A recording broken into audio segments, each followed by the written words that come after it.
नमस्कार। शून्य बोधिसत्व में आप सभी का स्वागत है।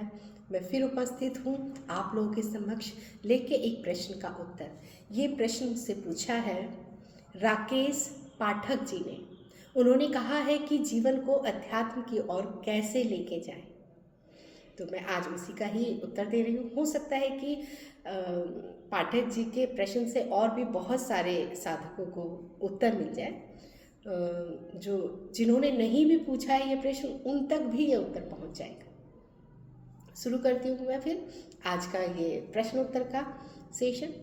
तो जो प्रश्न है उसमें कहा है उन्होंने कि जीवन को अध्यात्म की ओर कैसे लेके जाए। तो कोई भी व्यक्ति, कोई भी मनुष्य है, जब अध्यात्म की तरफ आता है तो उसके दो ही कारण होते हैं। पहला कारण होता है दुख। वो दुखों से परेशान हो के अध्यात्म की तरफ आता है। जब उसे दुख पूरा तबाह कर देता है, उसे लगता है कि मैं हमेशा सबके साथ अच्छा ही कर रहा हूँ, मुझे मेरे साथ फिर भी बुरा हो रहा है, और मैंने कितने अच्छे अच्छे कर्म किए फिर भी मेरे पास दुख ही आता जा रहा है, ऐसा क्यों हो रहा है। तो इस क्यों का जवाब ढूंढने के लिए जब उसे कोई उपाय नहीं मिलता, वो अपनी तरफ से पूरी कोशिश करता है। वो सोचता है कि दुखों को बिल्कुल सेट कर दिया जाए, दुखों को सेटल कर दिया जाए, लेकिन होता है नहीं।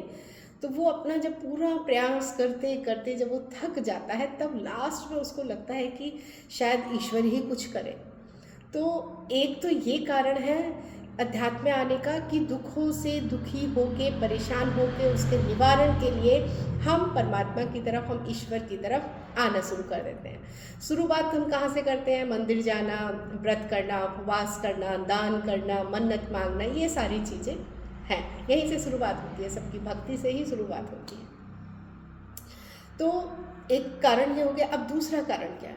दूसरा कारण ये है कि जीवन में अब कुछ करने को ही नहीं बचा। हमने जीवन को पूरा भोग लिया, हमारे पास सारी सुख सुविधाएं हैं, हमें किसी चीज़ की कोई कमी ही नहीं है। अब कुछ है ही नहीं, कुछ बचा हुआ ही नहीं है, हम क्या करें? हमने पैसे से खूब खरीदारी कर ली, घर हो गया, गाड़ी हो गया, बंगले हो गए, नौकर चाकर हो गए, और उसके बाद में हमें अगर कुछ और भी कहीं पे कोई भी इच्छाएं हैं अगर हमारी, हम उन सबको भोगते चले गए, भोगते चले गए। अब कुछ करने को ही नहीं बचा। तो दो तरह के लोग अध्यात्म में आते हैं। एक वो जो बहुत ज़्यादा दुखी हैं अपने जीवन से, जीवन के कष्टों से। एक वो जिन्होंने जीवन को पूरी तरह से भोग लिया है। दो ही तरह के लोग आते हैं यहाँ पे। अब मैं अपवाद की बात नहीं करूँगी, अपवाद हर जगह मिल जाते हैं, हर जगह। तो आपने कहा कि जीवन को अध्यात्म की ओर कैसे लेके जाएं। इन दोनों में से आप कहाँ खड़े हैं? ये देखिए, इन दोनों में से आप हो कहाँ?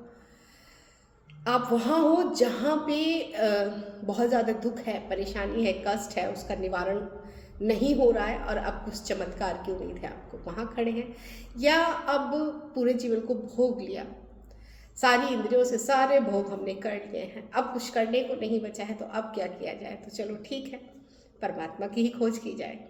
तो आप देखिए, आप अगर इन दोनों में से आप कहीं भी नहीं हैं, तब फिर जाने की जरूरत नहीं है। अध्यात्म कोई ऐसा नहीं है कि अलग से कोई चीज है, नहीं नहीं। अध्यात्म जीवन को जीने की एक कला है, एक जीवन शैली है। आध्यात्मिक जो साधक होते हैं उनका जीवन शांतिपूर्ण, आनंदमय होता है। तो अगर हम ये सोचें कि अध्यात्म अलग है और संसार अलग है, तो नहीं, ये इसका मतलब फिर हमने समझा ही नहीं अध्यात्म को क्या है। अध्यात्म हमारे जीवन को बहुत सुंदर बना देता है, स्वर्ग बना देता है। अब हमें मर के स्वर्ग जाने की जरूरत नहीं है, जीते जी ही हम स्वर्ग में जी सकते हैं। तो अध्यात्म और संसार देखा जाए तो ये अलग अलग चीज़ें नहीं हैं, एक ही चीज़ है, एक ही चीज़ है। बहुत सुंदर तरीके से जीवन को लेके चलना ये अध्यात्म सिखाता है हमें।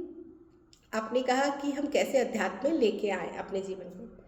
यदि आपके जीवन में बहुत दुख है, पीड़ा है, तो देर सवेर आप अपने आप ही अध्यात्म की तरफ आकर्षित होने लगेंगे। जिस दिन आप सोल्यूशन ढूंढते ढूंढते थक जाएंगे, मनुष्य से उसका कोई सोल्यूशन नहीं निकलेगा, जगत में उसका कहीं समाधान नहीं निकलेगा, और आप भी अपने सारे साम दाम दंड भेद इस्तेमाल करके थक चुके होंगे, फिर उस समय आपको लगेगा कुछ चमत्कार हो जाए। तो चमत्कार कहाँ होते हैं? चमत्कार तो सुन रहे हैं कि भगवान के यहाँ होते हैं, तो चलो शुरुआत हम यहाँ से कर लें।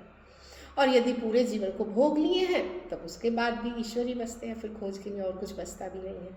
तो इसीलिए ज़बरदस्ती अध्यात्म में किसी को भी धकेला नहीं जा सकता है, किसी को भी ज़बरदस्ती नहीं। मैं एक उदाहरण आपको देती हूँ, अगर आपको समझ में आ जाए कि अगर ज़बरदस्ती अध्यात्म किसी पे थोपा जा सकता तो मैं सबसे पहले उन लोगों पे थोपती जो मेरे बहुत प्रियजन हैं, जिनसे मैं बहुत प्यार करती हूँ, मैं उनके ऊपर ये इस्तेमाल करती। लेकिन नहीं, अध्यात्म नहीं दिया जा सकता किसी को, ज्ञान किसी को नहीं दिया जा सकता।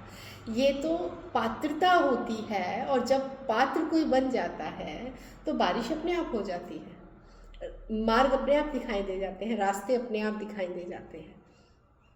जिस भी मार्ग पे हमें चलना है ना, और उसमें हमारी पूरी लगन है, निष्ठा है, हमारी बहुत जिज्ञासा है, तो उसके रास्ते अपने आप ही खुलने लग जाते हैं। तो यदि आपके जीवन में अभी भी अध्यात्म के रास्ते नहीं खुले हैं, अध्यात्म के प्रति जो जिज्ञासा है वो नहीं उत्पन्न हो रही है, या आध्यात्मिक लोगों के संपर्क में आप नहीं आ रहे हैं, या आके भी जा रहे हैं, या अध्यात्म बहुत बोरिंग लग रहा है, या इस तरह का कोई भी अगर आपको अपने अंदर कोई लक्षण दिखाई दे रहे हो, तो मैं यही सुझाव दूंगी कि ज़बरदस्ती अध्यात्म में आने की कोई ज़रूरत नहीं है।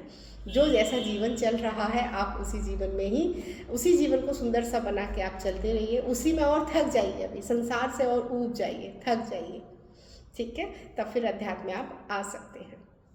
और मैं फिर उपस्थित होंगी आप लोगों के समक्ष लेके एक नए प्रश्न का उत्तर। यदि आपका भी कोई प्रश्न है तो आप मुझे लिख के भेज सकते हैं, और ये जो नंबर होता है ये सिर्फ व्हाट्सएप नंबर होता है, प्लीज़ इस पर कॉल ना करें, इस पर कॉल नहीं उठाई जाती है। तो आप व्हाट्सएप के थ्रू अपना एक क्वेश्चन, जो भी आपको पूछना है प्रश्न, आप लिख के मुझे भेज दीजिए, और मैं विश्वास दिलाती हूँ कि ऐसा कोई प्रश्न नहीं होता जिसका मैं उत्तर नहीं देती हूँ। इसी के साथ ही मैं अपने शब्दों को विराम देती हूँ। धन्यवाद।